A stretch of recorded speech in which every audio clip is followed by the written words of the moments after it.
Sherry Peel Jackson. She is an ex IRS agent, CPA, fraud examiner. She was working for the IRS. She was on the fast track to success there. She was doing very well, had received numerous awards for all of the work she did. And she realized that there is no law and that the biggest fraud was the IRS. I tried to be the best at whatever I did. So when I got to the IRS, I hit the ground running. My first year in 1988, I got the Fraud Award. It's a big Shaped in Georgia award for fraud. But I got numerous awards, and my biggest one is from the IRS commissioner himself. Back in 1995, it was Fred T. Goldberg. One of the things that I wanted to tip you off on as far as what the IRS does before I get into the story, they had, I don't know what they're doing now, but they had what's called a Market Segment Specialization Program, or MSSP. They would take different market segments, like ministers, and try to figure out how much money you were underreporting. Let's take beauticians, for example. I'm going to audit her beauty shop. She owns the shop, and she has some people working there. Based on the assumption that the IRS has that people don't report all of their money, but they like to put all their expenses on there. So granted, all her expenses are on the tax return, and I figure out how many bottles of this and that she bought, I can calculate a dollar figure. So I'll tell Sophia, after it's all over and we're buddy-buddy, I just shock her, and I say, well, guess what? It looks like, based on my calculations, that you really brought in $80,000, but you have $50 on the tax return. So here, you owe the IRS back $30,000. What would she do? She would sign off on it. I only had 2 cases in 7.5 years where somebody actually bucked at me.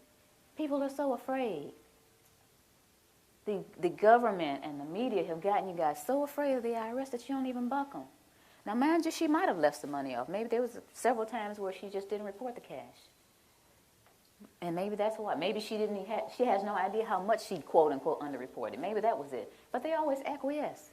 They got one, anybody own a laundromat, they have one that will calculate, based on your water bill, how many loads were washed at your laundromat. And the point to all of this is what they do to people, and people just acquiesce to it. When I quit the IRS in 1995, and after maybe a year of being Jim Cleaver and realizing that that was just not me, I hung my shingle, which in accounting terms or business terms is you start your own business. Now, you know that picture of Uncle Sam, the one that says Uncle Sam wants you? I used that same picture, and I had it really big, and I says, Uncle Sam wants your money, but I'm a former IRS agent. I'm going to show you how to get it back. You know, the people came running. And then these people start coming to me saying, I keep hearing that we're not supposed to pay tax. Or I keep hearing that the tax law is a fraud. And like I said, I was raised differently. I never would look at that person and say, you're a cuckoo. I wouldn't even think it. It was like, okay, you know, in this back burner back here, I would think to myself, okay, there's some people out there that actually think that the income tax doesn't apply to us, or it's a fraud, or it's being misapplied. But I didn't do anything about it because, remember, I'm rolling along with my little businesses and whatnot. So one night maybe in early June, one of my pastor clients called. It was night. It was about 9 o'clock at night. And she said, you know what?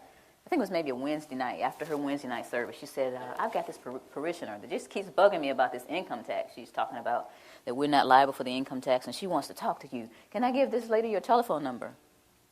And I said, okay. So maybe about 10 minutes later, this lady called me. She said, I have a question for you. Are we supposed to pay income tax or not? And I said, okay. Do you want the cuffed answer or do you want the real answer? She said, I want the real answer. I said, well, I really don't know. You know, even though I'm a former IRS agent, I haven't done the research, but I hear that there's a credible body of evidence out there that says that we don't owe the income tax. I was okay. I mean, I took the information. I was sitting there listening like, okay.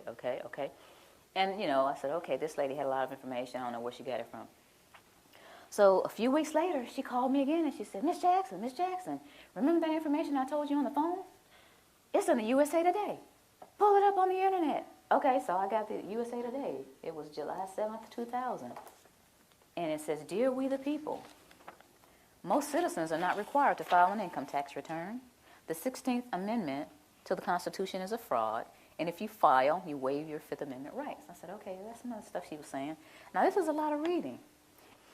But I kept reading because I was very interested, you know, being a CPA and into fraud and all that. I wanted to see what was going on. So here in the third column, it says, no one has been able to collect the $50,000 reward offered by Bill Conklin to anyone that can identify the section of the Internal Revenue Code that makes a typical worker liable for the income tax. I'm serious about winning is $50,000.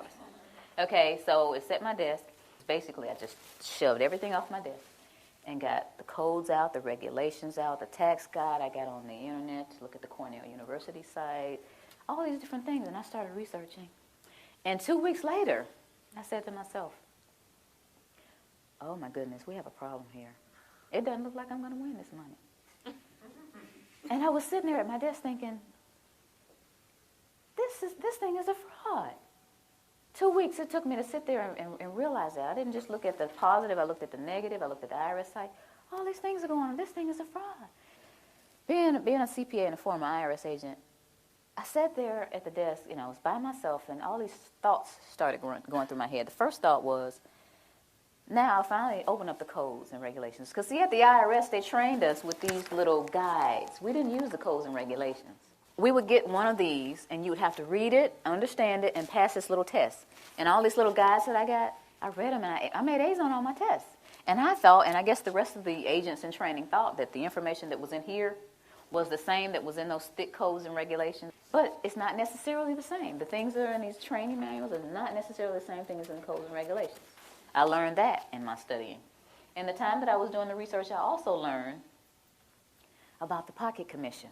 And I'm going to let this go around the room, but y'all got to give it back. This is the outside that I purchased of the pocket commission that I had. And before I left, I had the sense of mind to make a copy. This is the little badge I used to flip out at people and say, give me your books and records. Give me your bank statements. Give me all your credit cards, And, people, okay, here.